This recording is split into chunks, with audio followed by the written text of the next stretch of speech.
Kerajaan Daha, Raja Kertamarta yang bijaksana memiliki dua putri yang cantik, Candrakirana dan Dewi Galuh. Candrakirana telah bertunangan dengan Raden Inu Kertaparti, putra mahkota dari Kerajaan Kahuripan. Pada suatu hari, Raden Inu Kertaparti datang berkunjung ke Kerajaan Daha.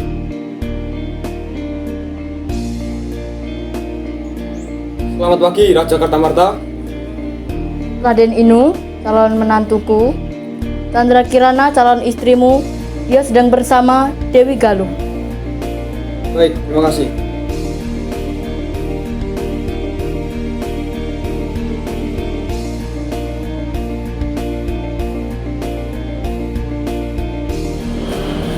Selamat pagi, Candrakirana. Selamat pagi. Selamat pagi, Dewi Galuh. Selamat pagi, Raden Inu dan Candrakirana. Aku pamit ke kamar dulu ya.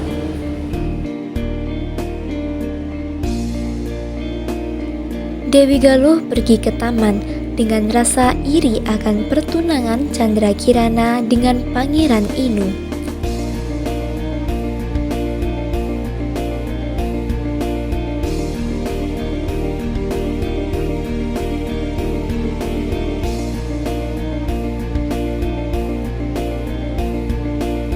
Wahai putri, mengapa engkau tampak kesal? Kami melihat putri tidak senang. Ada yang kami bisa lakukan? Kenapa? Kenapa harus si Candrakirana itu yang beruntung? Dayang, apakah kalian tahu bagaimana menyingkirkan si Candrakirana itu? Wahai putri, kudengar ada dukun di luar kerajaan ini. Mungkin putri bisa menemuinya. Benar putri, barangkali dukun itu bisa menyingkirkan Candrakirana. Menarik. Baiklah, aku akan pergi menemuinya. Kalian temani aku. Rasa dengki Dewi Galuh terhadap Candrakirana membuatnya gelap mata. Ia pun pergi ke tempat Mbah Dukun untuk membantunya menyingkirkan Candrakirana.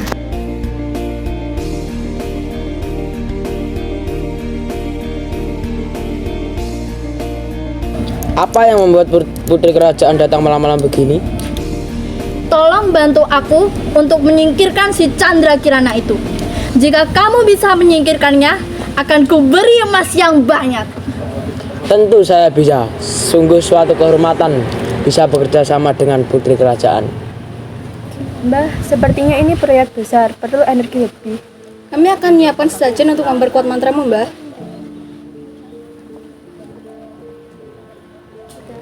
Baiklah, bawa saya kepada Candrakirana. Oke, dan ini adalah emas yang aku janjikan.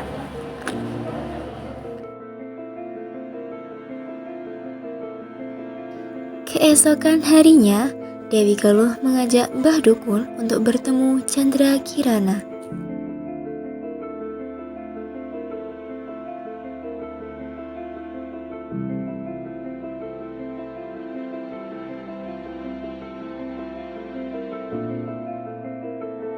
Hai Candrakirana. Hai Mbak, lihat ini bunga yang kita tanya. Siapa Mbak ini, Mbak? Akan kukutuk Candrakirana menjadi keong emas. Candrakirana pun seketika berubah menjadi keong berwarna emas. Bukannya akan hilang jika dia bertemu dengan tunangannya. Akhirnya aku bisa menyingkirkan si Candrakirana itu. Sekarang aku mau buang dia sejauh-jauhnya dan bilang ke ayah bahwa dia telah menghilang. Candrakirana yang telah berubah menjadi keong emas dibuang ke sungai oleh Dewi Galuh.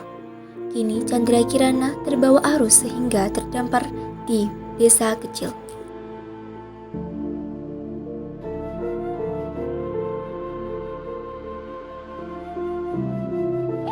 Apa ini? Sebuah keong? Mbak belum pernah menemukan yang seperti ini. Wah, keong itu pasti ajaib. Iya, Mbak. Keong itu mungkin memiliki kekuatan gaib. Mbak bawa pulang aja lah, mungkin ini pertanda baik.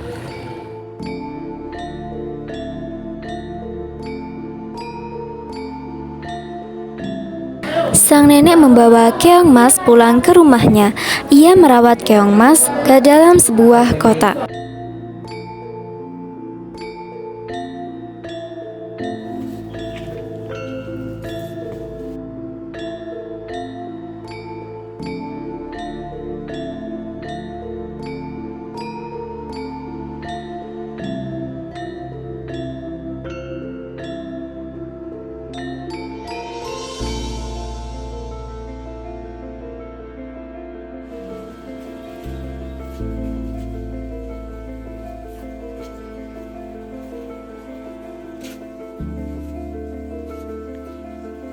Keesokan harinya, sang nenek mencuci baju di sungai.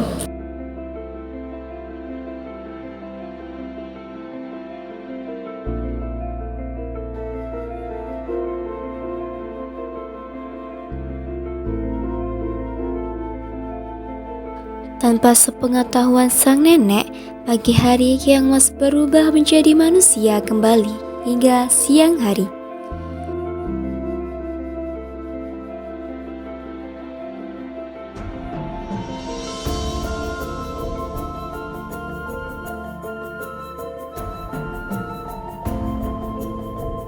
Mbak, bagaimana kabar Keong kemarin? Tidak ada yang aneh. Di mana Mbok menyimpan keong itu? Mbok simpan di dalam kotak kecil. Mbok pulang dulu ya, Mbok belum menyiapkan makan sore. Ya Mbak. Ya, dadah. Nenek pun pulang ke rumah. Betapa terkejutnya ia ketika melihat berbagai makanan di meja.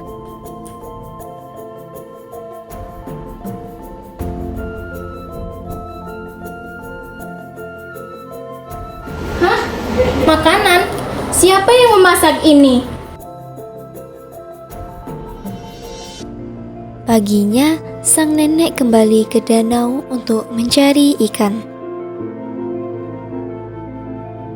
Nenek teringat dengan masakan kemarin. Karena penasaran, nenek pun berencana untuk pulang lebih awal.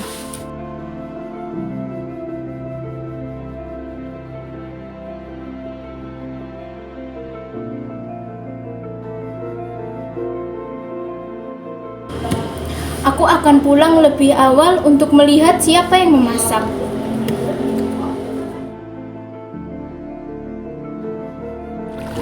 Mbak, lama nggak kelihatan. Mbak setiap hari kesini, mbaknya malah yang jarang kesini. Mau nyari kan juga, Mbak? Iya. Yaudah ya mbak pulang duluan. Masih siang udah mau pulang aja, Mbak. Iya. Hati-hati ya, Mbak. Iya. Ketika sang nenek pulang, berbagai makanan telah tersaji di meja. Ia pun mengendap-endap memasuki dapur. Seorang gadis. Hei, siapa kamu? Mbak udah pulang. Perkenalkan, saya Chandra Kirana, putri dari Kerajaan Danau. Putri Chandra Kirana? Bagaimana Putri bisa kesini? Saya dikutuk oleh Dewi Galuh menjadi keong emas. Tapi kutukan ini akan hilang jika saya bertemu dengan tunangan saya. Iya.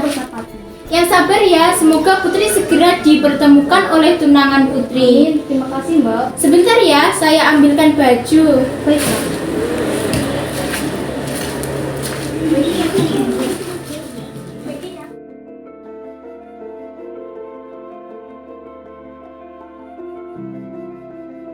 Sementara itu, di kerajaan Daha, Raja mengetahui dari Dewi Galuh bahwa Chandra Kirana menghilang.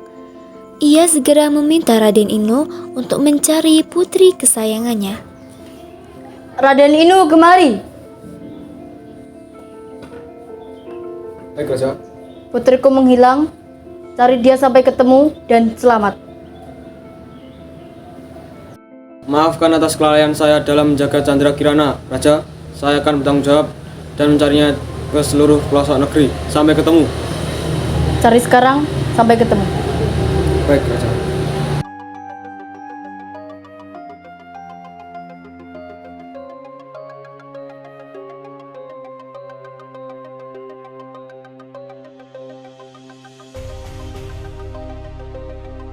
Dewi Galuh mendengar Raden Inu berniat mencari Chandra Kirana.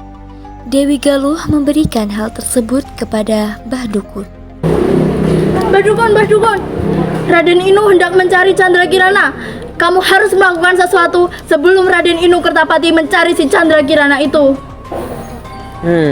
Baik Putri, aku tidak akan membiarkan Raden Inu menemukan Chandra Kirana. Ini, aku beri gelang, kasihkan kepada Raden Inu, biar dia tersesat saat mencari Chandra Kirana. Baik, terima kasih Mbah Dukun. Setelah itu, Dewi Galuh kembali ke kerajaan untuk memberikan jimat itu. Tunggu Raden Inu. Ini sebuah jimat untuk... Sebuah gelang. Ya, gelang ini akan melindungimu dan memudahkanmu dalam mencari Chandra Kirana. Terima kasih Dewi. Baik.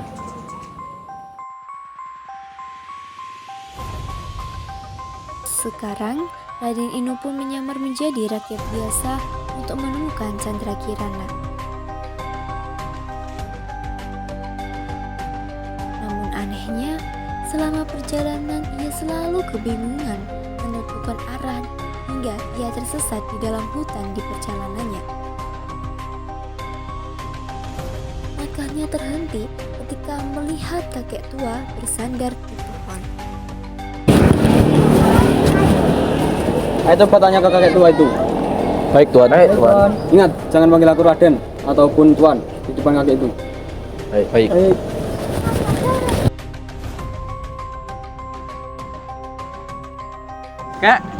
Kakek baik-baik saja. Kakek pucat sekali. Kakek belum makan berhari-hari, Dek. Apakah kita masih memiliki beberapa makanan? Masih. Berikan padaku.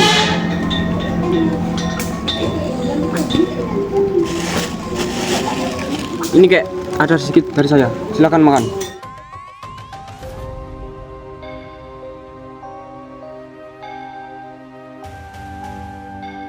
Gelang yang kamu dapat dari Dewi Galuh itu adalah jebakan dari dukun untuk menyesatkanmu. Terus ikutilah sungai ini dan kau akan menemukan desa tempat Chandra Kirana berada. Bagaimana kakek bisa tahu? Terima kasih makanannya, saya pamit dulu. Kakek tua itu pun pergi. Raden Inu kebingungan dan ragu. Namun, Raden Inu tetap mengikuti arahan kakek dan tiba di sebuah desa. Hei, apa kita masih memiliki beberapa air besar? Maaf Tuanku, tapi kita sudah tidak memiliki stok air tersisa lagi. Bagaimana kalau kita meminta kepada warga sekitar sini? Ayo coba ke rumah itu. Baik. Raden Inu mengetuk salah satu rumah untuk meminta air minum. Permisi, apakah ada seseorang? Ya, ada apa ya? Mbok, bolehkah kita meminta sedikit air? Oh iya, boleh. Silakan duduk di situ dulu.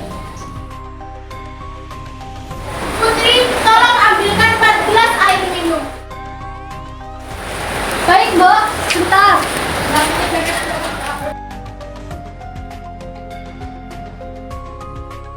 Chandra Kirana pun keluar untuk mengantarkan air minum. Tak disangka, salah satu dari mereka merupakan tunangannya. Hah? Chandra Kirana? Raden Inu? Iya benar. Mengapa kamu memakai pakaian seperti ini, Raden?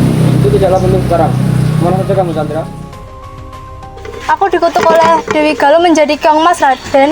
Kemudian ia membuangku dan Mboklah yang menyelamatkanku. Kalau begitu, ayo kita kembali ke kerajaan sekarang untuk mengatakan kepada raja yang sebenarnya. Terima kasih ya, Mbok, Sama-sama. karena telah menyelamatkan, merawat dan menjaga Chandra Kirana selama beberapa hari. Kami pamit dulu. Tidak bisakah kita membawa Mbok ke istana bersama? Bisa saja kalau Mbok mau. Mari Mbok, kita pergi ke istana bersama-sama. Iya. Sini Putri, saya bawakan.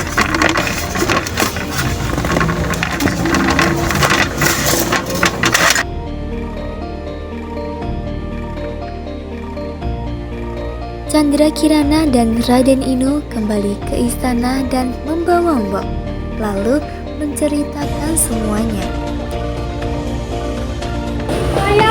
Anakku, akhirnya engkau kembali ke istana dengan selamat. Terima kasih Raden Inu. Sama-sama yang mulia. Lalu, siapa nenek ini, Chandra Kirana? Nenek ini adalah orang yang menyelamatkanku, Ayah. Lalu, apa yang terjadi denganmu? Dewi Galuh, dia telah mengutukku menjadi Kyong Mas. Apa? Dewi Galuh? Dewi Galuh, kemarilah. Kenapa, Ayah? Apa benar kamu mengutuk Chandra Kirana menjadi Keong Mas? Ya benar, Ayah. Aku yang telah mengutuknya menjadi Kyong Mas. Keterlaluan kau. Pergi dari sini. Takut akan mendapatkan hukuman, Dewi Galuh melarikan diri dari kerajaan Dahat. Akhir cerita, Chandra Kirana dan Raden Inu hidup bahagia bersama sang nenek yang telah merawatnya ikut boyong ke istana. Nasihat dari cerita ini adalah hilangkan sifat iri dan dengki dengan selalu bersyukur dan berpikir.